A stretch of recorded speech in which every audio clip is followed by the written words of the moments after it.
All right, we're gonna go over how to do a bent knee crunch. So this is what most people think of as when they think of a standard crunch. We're gonna set it up right here on the ground, laying on down. Knees are bent, hence the name, bent knee crunch. Feet are nice and solid on the ground. Knees are together. They don't have to be squeezed together completely. They can be a little bit apart if you like, whatever makes you happy for this one, okay? Hands are gonna come up and behind your head. Now I just want your fingertips lightly behind your head. I don't want them to completely supporting it. Already engaging your core, thinking about bringing that belly button pulled into the spine, pressed into the ground or your mat. Ribs are closed in nice and tight. Lower abdominals are up and in. So this is completely engaged and being squeezed smaller the entire time rather than pushing those abdominal muscles out. Hands come behind your head. Elbows remain nice and wide. As you inhale here, you're going to exhale and bring your chin up to the sky, making sure you have at least a fist width distance in between your chin and your chest. Inhale, exhale. Every time, pushing your belly button further into the mat, more towards your spine. Think about somebody cinching your waist with every crunch. Right there. That is your bent knee crunch.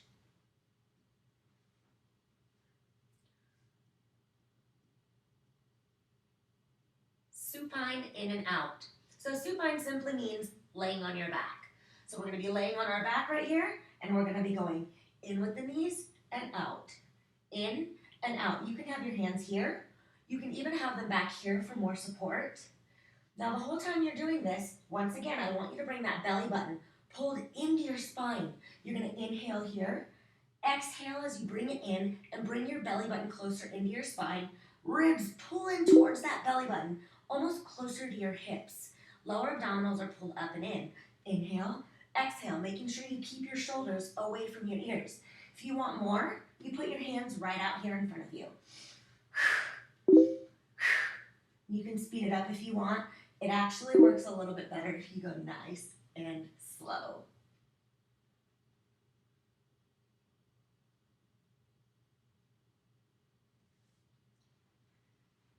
Heel touches. So we're laying here on the ground. Knees are bent. Feet are on the ground, nice and solid. Heels, toes, the entire foot. Palms are facing up. Shoulders are nice and away from your ears. You're going to inhale. Exhale, peel those shoulders up off the mat. You're going to exhale as you reach for that heel. Every time you reach, alternating sides here. Show you this way. Reach, reach, reach. I want you to think more about pulling your rib to your hip. So every time you're reaching, you can also do this on your knees if you would like to, but it is a little bit more effective on the ground. Every time you reach, your shoulder is pushing down and your rib is closing in closer to your hip. As you strengthen one side, you're lengthening the other. Reach, reach, reach, reach. There we go.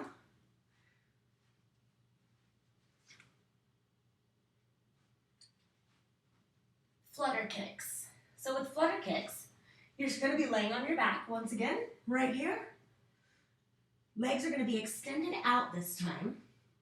You're going to inhale, exhale, pull your upper body up as one leg comes up and the other leg hovers. Flutter kicks, you're just going back and forth. Now, your belly button is pulled into your spine, nice and tight. Ribs are closed in. If your lower back comes off the ground or the mat, simply put your hands right there underneath your hips to give you that extra support. And then continue with your flutter kicks.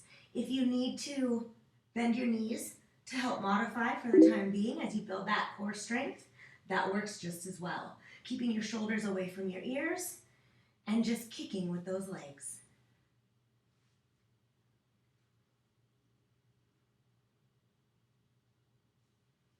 Moving on to our plank hold, low plank hold. Setting up for our plank breaks down a little something like this.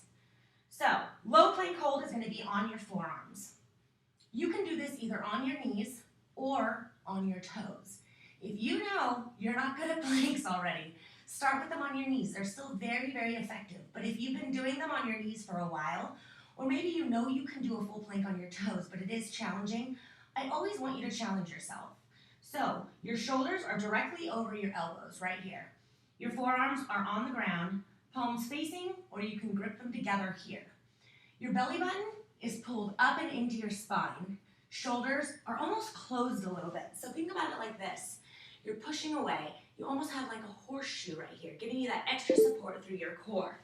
So instead of falling into it like this, you're pushing up and out of it. Forearms set up. You're on your knees. Booty is squeezed down. Belly is up and in. You're almost a little bit rounded without being up here like this, okay? Squeezing those glutes, tucking them under, engaging your legs. So almost pushing your inner thighs together. Making sure your elbows are underneath your shoulders so they're not too far out here. Losing that contraction or almost making it a little bit harder. And you're not right here hyperextending anything right now. Right here. If you're on your toes, you're simply here and everything is engaged. Squeezing those legs together. Booty is squeezed down, tucked under, belly button is up and in. Hold, pushing back through your heels, holding on nice and tight. Thinking of something, taking your mind to a happy place, thinking of something besides the fact that your core is burning right now. Thinking about how accomplished you have been through this entire workout.